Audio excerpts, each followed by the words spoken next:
Hello. See, I'm going to get used to the lights here. Hi. Thank you all for coming. It's really an honor for me to be here after having been in the crowd so many times. It's such a pleasure to get the opportunity to talk, especially after the crazy experience that I've been through the last couple of years. So I'm here today to talk about what I call the view from Washington, D.C. So the last 2 years or so, I was in Washington, D.C., working as senior advisor for digital media at the White House. It's a job I never really thought that I would do. But when somebody said to me, hey, what do you think about working at the White House? I was like, yeah, I am all in. I've absolutely no idea what I'm in for, but I am totally in. So we packed up, moved to D.C., and I'm not really the kind of guy you would think of when you think of a White House person. I have no politics background or anything. I'm 20 years in the game industry, so I feel like I probably know most of you. The game industry seems like a very close-knit family. As I look around, I'm like, oh, hey. So most of you probably know somewhat of what I've been up to, but for those of you who I haven't met, and I hope to meet later, I worked for Nintendo in the early days, N64 days. I'm a software engineer. I ran Game Developer Magazine for a little while. I have a book series called Game Programming Gems that we wound up finally with 9 volumes. And I was briefly at Google, just briefly. But throughout the whole thing, and I've always kind of just thought of myself as a software engineer. So no matter whatever I do, at the core, I'm just a coder at heart. So it's always about the tech. So when I tell people I worked at the White House, a lot of people say, was it like the House of Cards? Or maybe, depending on how old you are, was it like the West Wing? So I was part of the Office of Science and Technology Policy, working for the president. And the Office of Science and Technology Policy is around 90 people, brilliant people, passionate people. Everybody's an expert in a particular field. And it's a field that the White House thinks is valuable and may be able to make a difference in the lives of Americans. And so for me to know that was game development was among those categories, that's pretty great. We all worked crazy hours, of course. Not too unlike the game industry, right? It's like we work crazy hours. We're passionate about something, you work crazy hours. You also knew at the White House you were not going to be there for long. It was probably going to be a year or maybe a couple of years. For me, it turned out to be a little over a year and a half. So you work your butt off because you want to make a difference. And of course, you're doing it at a government salary, but hey, that's not why you're there, right? You're there to make a difference. You're not there for salary. So fortunately, it wasn't just me. I wasn't all alone there, jumping up and down and saying, games! Although I did do that. I had a group called the Federal Games Guild, not the actual name of this group. The actual name is, subcommittee of this, interagency of this. We call it the Federal Games Guild because we're games people. It was about 70 people. We would meet once a month. We had a mailing list. These were all people who were at agencies trying to find ways to use games in some way in their work. So in this picture, you've got Daniel Laughlin from NASA, Ed Metz from the Department of Education, James Collins from Smithsonian, Ruth Anna Gordon from IARPA, and Peg Steffen from NOAA. And you can see somebody photobombing us there. I'm not sure who that is. So it just kind of begs the question, right? So why? Why did the White House say, come here and do game-related stuff? It comes down to this feeling of the promise of games, that games are going to be capable of something amazing. And so I think one example of that we can point to is Fold It. So the game Fold It is a crowdsourced citizen science game. Back in 2011, there was an article in the journal Nature. Was results from this game. The game itself is a protein folding game. This is like 2 clauses you never thought you'd put together, protein folding and game. But the idea is that you're given molecules, you're given protein molecules, you're trying to figure out how these things in real life, how they fold up. And the way that they fold up gives them particular characteristics in life, so it's really important for us to know how these things fold. Unfortunately, it's also really hard to measure how these things fold. You have to use X-ray crystallography. So in 2011, they gave the group of Fold It players a challenge and said, hey, there's this protein molecule. We can't figure out how this thing folds. Maybe you guys can do it. Maybe. And here it is. Try it. And in 3 weeks, the community of thousands and thousands of folded players, they figured it out. They figured out the protein folding for this HIV-related enzyme, kind of important. And that had stumped scientists for 10 years. These guys had figured it out in 3 weeks, a bunch of gamers. So there's the promise of games, right? It's like, oh, maybe this is interesting. It makes you wonder, what else could games do? But it takes a while to figure out how to use these new media types. If you look back, this is an example of a photo from 1857. It's one of the first photos, official government photos. It's of the inauguration in 1857 of James Buchanan. That's on the left. The video is one of the first videos, and that video is from 1897. That's William McKinley's inauguration. If you look back and say, well, how long do you think it took for us to really figure out how to use these media forms for education or for really deliberate purposes? I would say the government, for video in particular, probably took 30 or 40 years. You look at World War II, you can say, well, nailed it. Okay, figured it out. That's a long time. But it does make you look at, okay, government working on games. Okay, we can take some time to figure this out. We don't have to know this right now. We can be a little more at ease with the fact that maybe this is going to take us 10 years or 20 years. So, why else games? Well, of course, games are fun. Why is that important? If you're trying to do something like citizen science that depends on having a lot of people play it, you want the thing they're going to do to be fun, because it's going to attract more people. Pretty straightforward. Games are engaging. People who play a game, they get caught up in it, time passes, sun goes down, sun comes back up, you realize you didn't sleep. Also very valuable if you're doing something that, again, citizen science, I think crowdsourced games are a great example where the more amount of time somebody puts into it, the more research gets conducted, and the more interesting things come out of the other side. So having games be engaging, also really, really interesting. Of course, the president is super interested in games for education. A couple of years ago, he called for investments in education technology, and he said they should be as compelling as the best video game. The U.S. Department of Education said, hey, that's a great idea. Now they're funding a bunch of small business grants for games for education. We'll talk about that a little bit. So 2 games you might have heard of from the government are Budget Hero and Moonbase Alpha. So Budget Hero is, how do you make a budget game fun?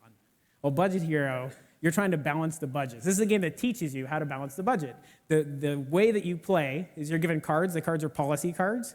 You can play a few of these cards, and they'll have particular impacts on things. I'm going to raise taxes on sugar. Okay, well, that's going to have this impact on this part of the budget, this impact on this part of the budget. So it's interesting. So you really learn how difficult it is to balance the budget through playing this game. The interesting backside of that is that the designers of the game keep track of all of the policy cards that people play, and then they consolidate that material, and they publish reports out to legislators that say, oh, by the way, 87% of the people who played our games, they instituted a sugar tax.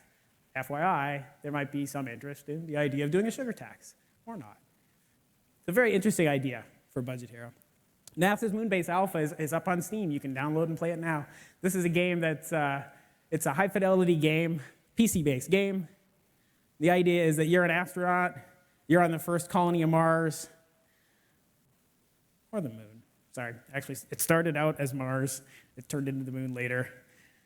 It's not Mars Base Alpha. So you're an astronaut trying to fix the problems that happen in this colony on Mars. Very game-like. It's a 15 or 20-minute experience. It gives you the idea of what it might be like if we were to actually set up a colony on Mars. That's a fun game, and it's been downloaded over 1 million times. For a government game is amazing. So here's 4 games from government that maybe you haven't heard of. Reach for the Sun is a game, and it occurs to me as I say game from government. None of these are really from government. They're from a game developer funded by the government. So Reach for the Sun is from Filament Games. It was partially funded by a small business grant from the Department of Education. This is a game, also on Steam, that teaches you about plant biology. So in this game, you have to balance the root system that you're creating and the leaf system that you're creating, and when you put out flowers, so that the plant survives, thrives, makes it through the winter, makes seeds, gets you to the next year. So it's a simulation game that teaches you how plants work, and it's fun. Trace Effects is a game from the State Department. And this is a really big game. It's based in Unity. You can go play it on the web right now. It teaches American English language and American English culture. It's designed for people who don't live in America to learn more about America. Unity 3D, and it comes with student manuals and teacher manuals and curriculum materials and DVDs and digital novel. It's amazing. So how many of you have heard of DragonBox algebra? A few. We're going to talk a little bit more about that in a bit. So the adaptive version of DragonBox algebra. DragonBox algebra is a game that teaches you algebra. DragonBox adaptive is a version that's adaptive to the player's skill level. So if the player is great, it goes more quickly through the levels. If the player is not so great, it'll generate extra levels to get you moving along. So the adaptive version got some funding from DARPA. And of course, I can't leave off Walden, which is Tracy Fullerton's game from USC. It's based on Thoreau's Walden Pond. It has some funding from the National Endowment of the Arts and the National Endowment of the Humanities. So these are the kind of games we're talking about when we talk about government games. They're games. Now, the second thing people usually say when I say I was working at the White House is they say, oh, violence in video games. And those of us who've been in the industry for a long time have that exact same reaction. Oh, violence in video games. 20 years we've been talking about violence in video games. So I assumed I was going to have to talk about violence in video games. The interesting part was I didn't talk about violence in video games at all. It doesn't seem to be that much of a concern. Or at least it never came up while I was there. It did come up before I was there. I don't know how many of you remember this. So just before I got to the White House, we had a big meeting in D.C., and I flew out, and we sat down with the vice president and talked about violent video games in the context of Sandy Hook. I was there. I learned a lot that day. So the fact that I didn't have to talk about violence much was great. So I didn't really have to talk about the negative things. I didn't have to try to convince people. What I got to do instead was I got to focus on fun. I got to talk to people about you can actually learn by playing. It doesn't have to be drudgery. You don't have to be serious. You don't have to be boring in order to have a big impact. You can have fun. And by the way, you should learn to code, because if you learn to code, you're going to have a big impact on the digital world, and that's important. Mindful. Everything we need to do it all has to be evidence-based. When we're talking about having fun, we want to make sure these are things that make sense. We're not just being frivolous.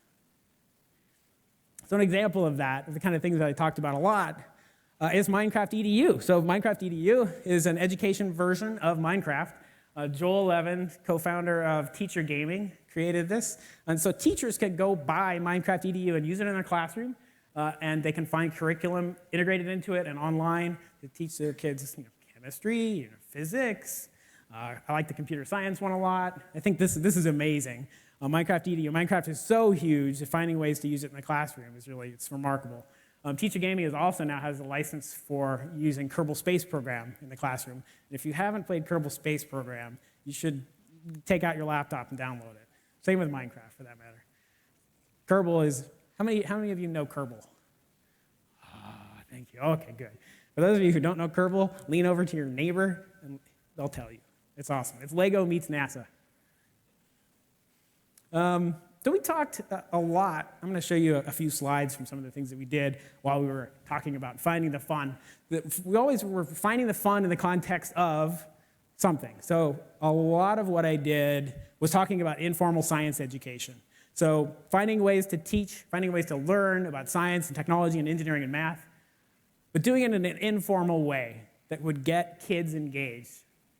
So one of the things we did was the first White House Maker Faire.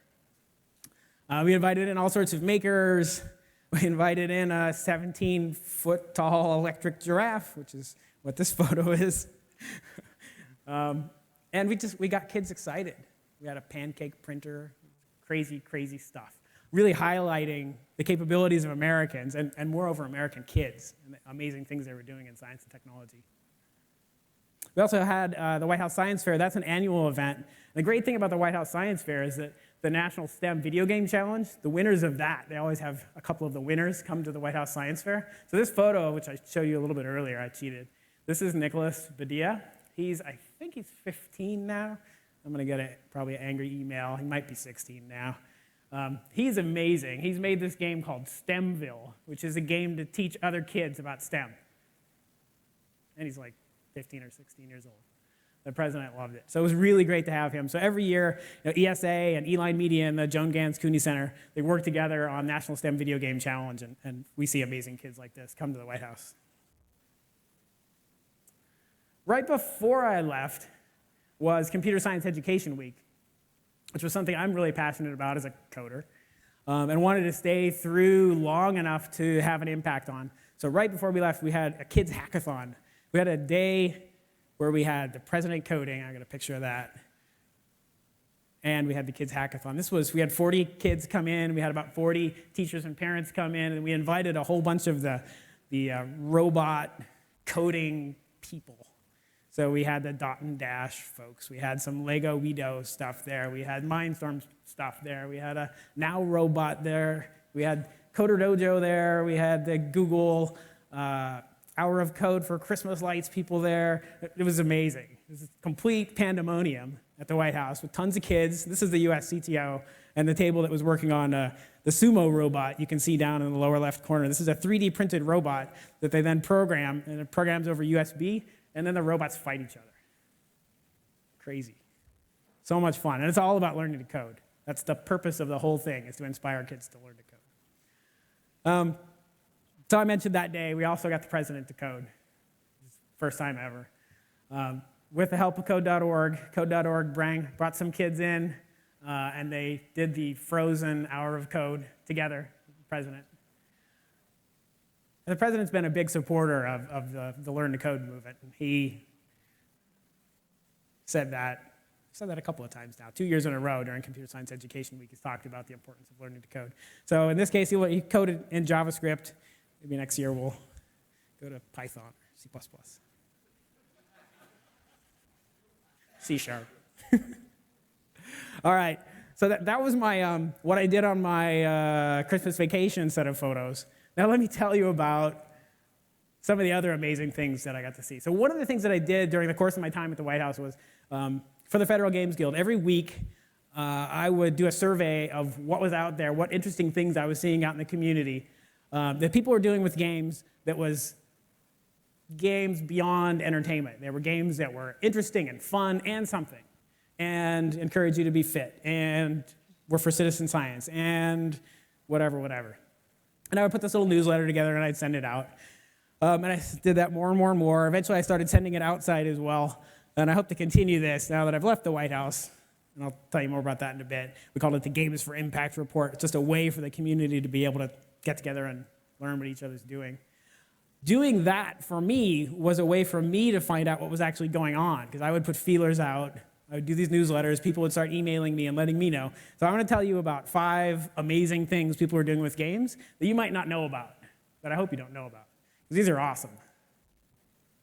First game is iWire. So iWire is a citizen science crowdsourced game, so kind of like Fold It, in that it's a massively single-player online game. Tons of people playing, doing the same game mechanics in service of something. In this case, what they're doing is they're tracing out the retina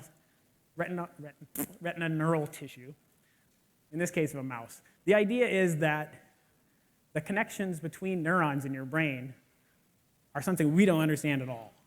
And they're really hard for us to trace and figure out what's going on. So what they did is they took a mouse, they took the mouse's retina.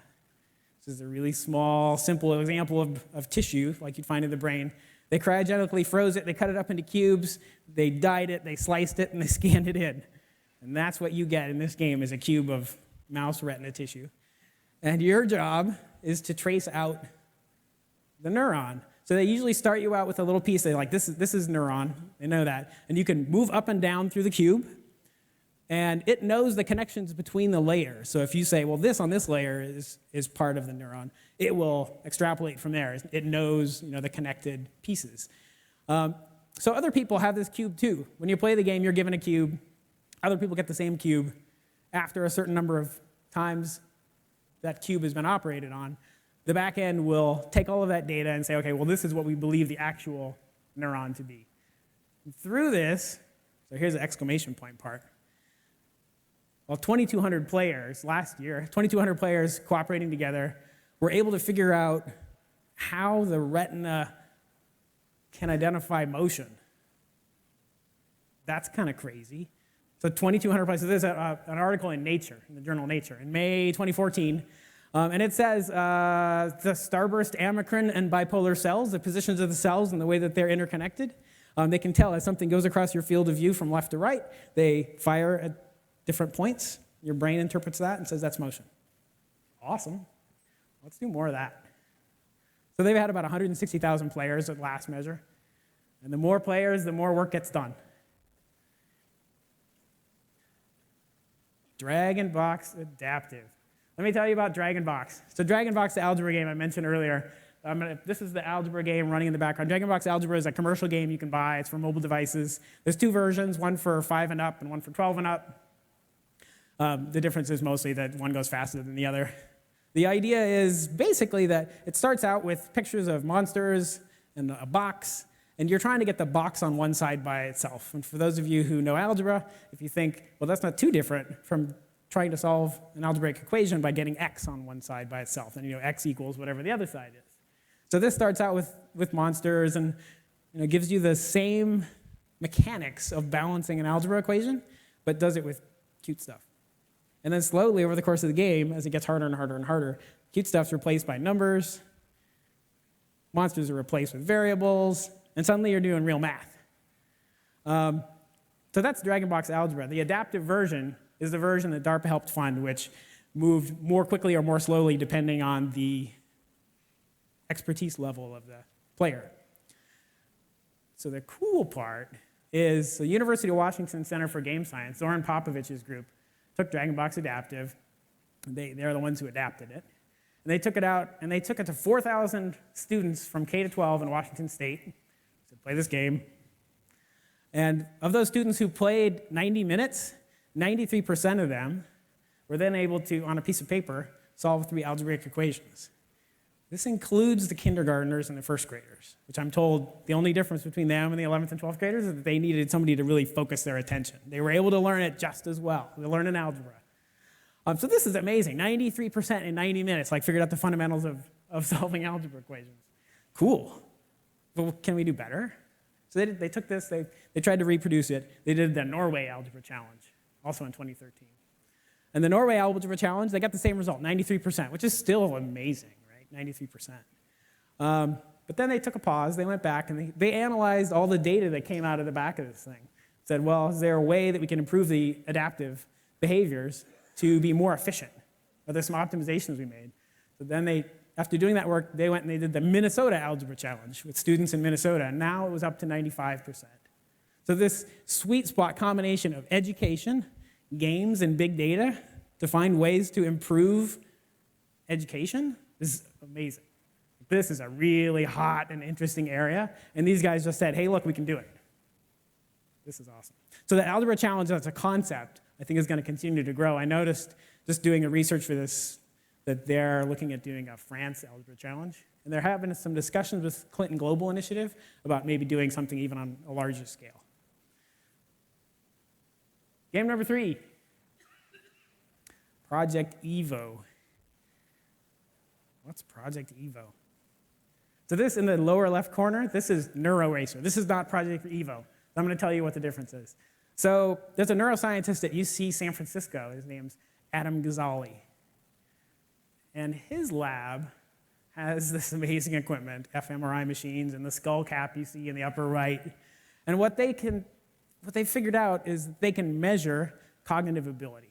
And particularly, one of the things that they've found that they can measure is people's ability to multitask well. And what they've been able to measure, so there was a belief before, which they've able to confirm through measurement, is that people's ability to multitask over time degrades. So when you're 20, you're awesome at it.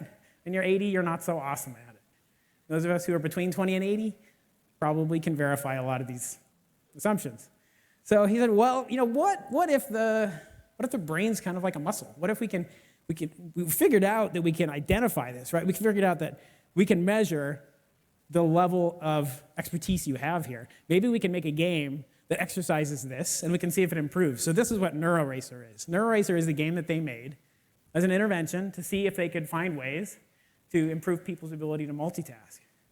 That's pretty awesome. So they did a study that 174 participants from 20 to 80, they gave them NeuroRacer. They said, go home, play this an hour a day, 3 times a week, come back in 4 weeks, and we'll measure you again.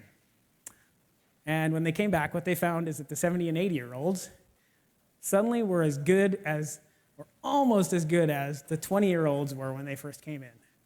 And not only were they doing that well in the game, they were doing that well in real life. And it had also some knock-on effects in improvements to their working memory and to their sustained attention.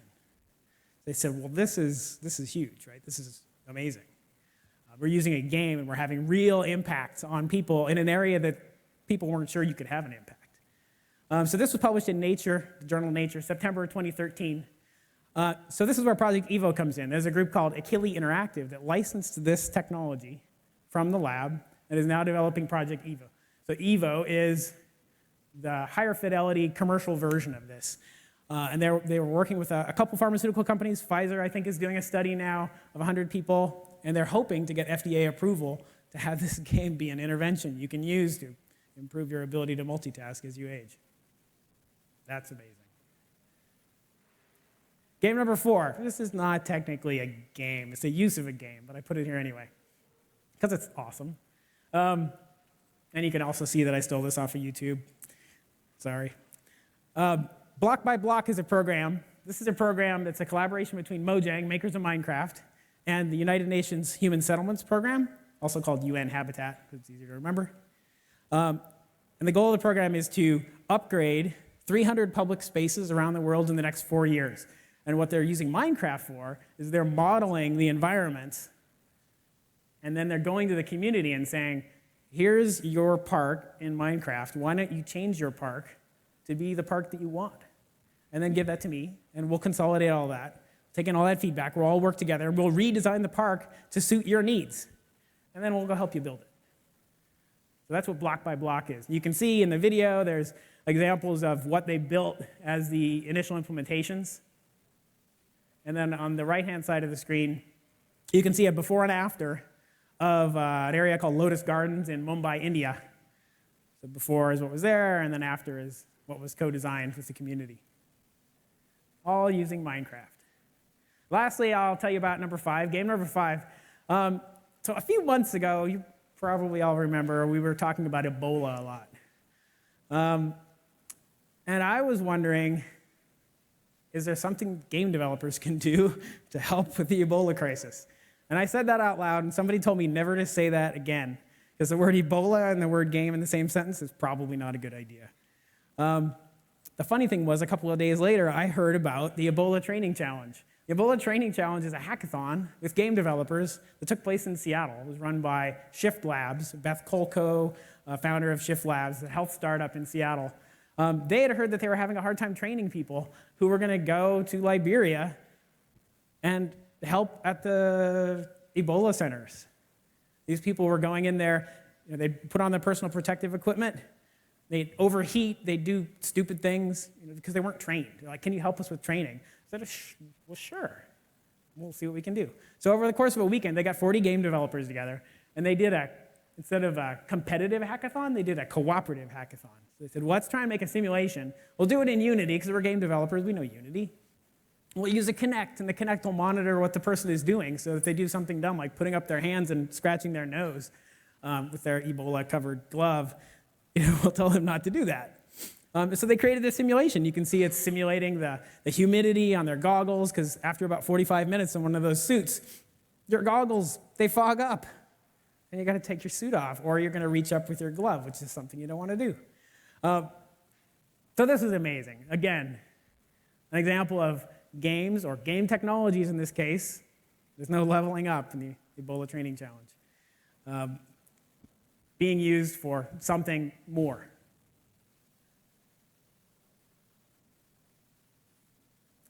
Oh, I think I got an advance there and a no advance there. Let's see. Could you back me up on the notes? Thank you.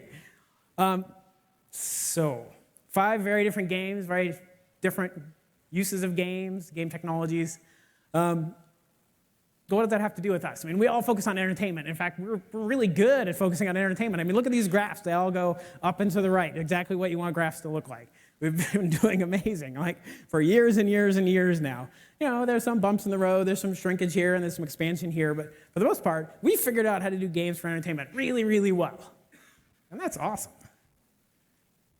But there's a little caveat here, like the mainstream games. The number of genres we're exploring is kind of shrinking down. The kids and licensed stuff all left, went over to mobile. And, we keep focusing on entertainment over and over and over and over. You just gotta wonder, isn't there more? Is there more that we could do? Aren't games as an art form, shouldn't we explore more? The world's a huge place.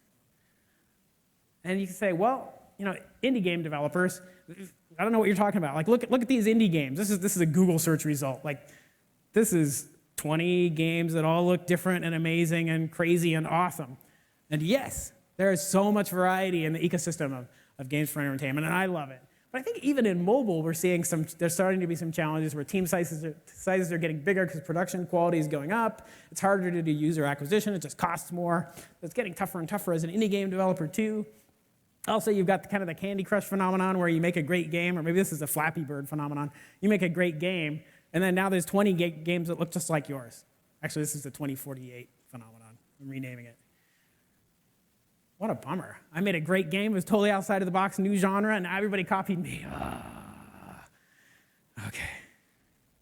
Well, it made me wonder, are there other things game developers could focus on too? And I love games for entertainment. Don't get me wrong. I love games for entertainment. But I wondered, what if we could get all these amazing game developers in the community to come and try something different just for a weekend? And I thought, I know the right place to do that. That's the White House. So we said, let's do it.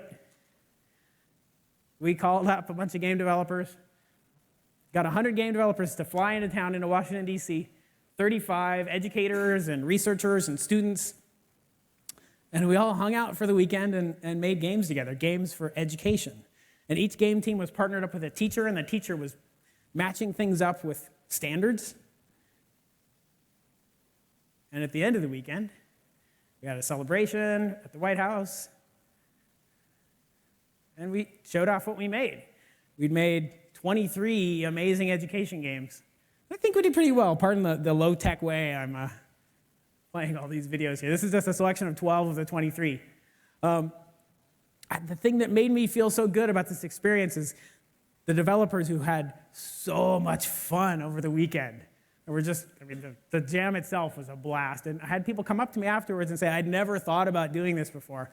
Like, I'm going to rededicate myself, try to find ways to do some education games. I had a studio come to me and say, can you help me find funding? What are the ways that I can find to spend more time looking at games for education? It really showed the potential. The educators who were there all left super energized and trying to figure out how to work with game developers more. So this work, this game jam, let's call it work, is laugh because it was so much fun. It's going to go on. So I think that the U.S. Department of Education, who was our partner for executing this, is going to try and do another education game jam in Austin. If you're in Austin, coming soon. And there's a conversation about trying to use climate change data and also do some kind of game jam. That's a kind of interesting thing to think about, like a very specific, focused thing. What if you had all of the data and you were trying to find ways to share it with people? Not in a pedantic or political way, but here's the data. Why don't you make your own judgments based on the data of what you think is going on in the climate? Like, what would you make?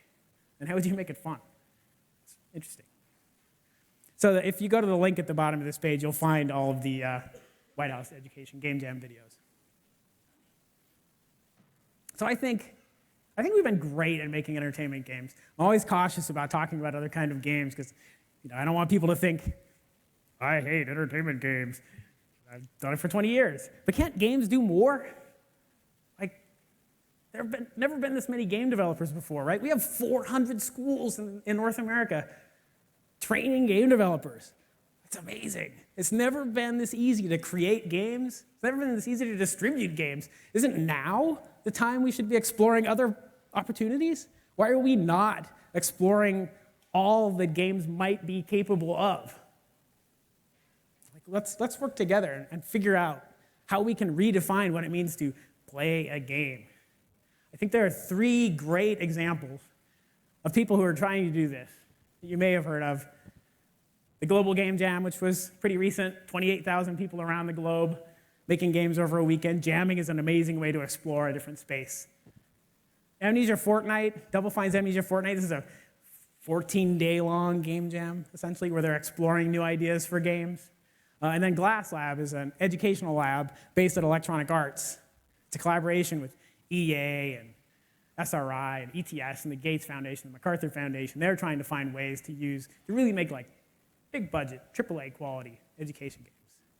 These are all super interesting ideas for ways that we could think about to explore the areas we're interested to have games go.